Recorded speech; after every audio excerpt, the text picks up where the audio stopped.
এবারে সংবাদ, যা থেকে কোনো কিছুই বাদ যায় না। ঘটমান ঘটনা, সংঘটিত ঘটনা, ঘটিতব্য ঘটনা, তার বিবিধ রটনা, নরম গরম চরম কোনো কিছুই বাদ যায় না এই সংবাদে। এই সংবাদের নানা রকম যুচ্ছই উৎস আছে।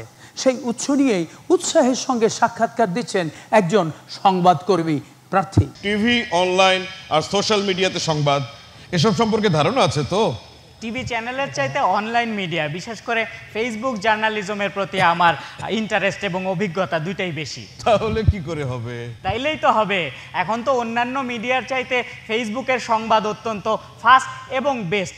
আর তাছাড়া টিভি চ্যানেল, পত্রপত্রিকা, অনলাইন মিডিয়া সবাই তো এখন ফেসবুকের উপরই বেশি নির্ভরশীল। কিভাবে? স্যার, এখন কে কি স্ট্যাটাস ফেসবুকে দিল তা সমস্ত মিডিয়া অত্যন্ত ফলাও করে প্রকাশ করে। আবার এই স্ট্যাটাসের পক্ষে বিপক্ষে কে কি লিখলো তা নিয়ে আলাদা করে নিউজ প্রকাশিত হয়। শুধু তাই না, ফেসবুকের এই বিষয় নিয়ে অনেকে টক শো করে। কিন্তু শুধু ফেসবুকের উপর নির্ভরশীল হলে হবে? কেন হবে না স্যার?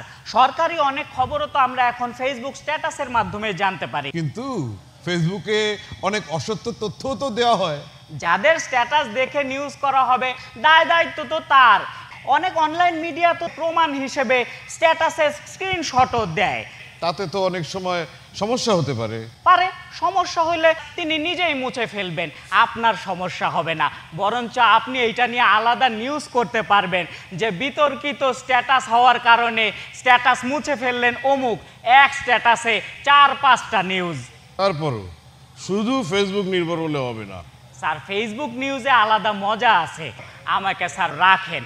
ফেসবুক জার্নালিজমের মধ্যে স্যার খরচ কম, কথা কম, কাজ কিন্তু বেশি।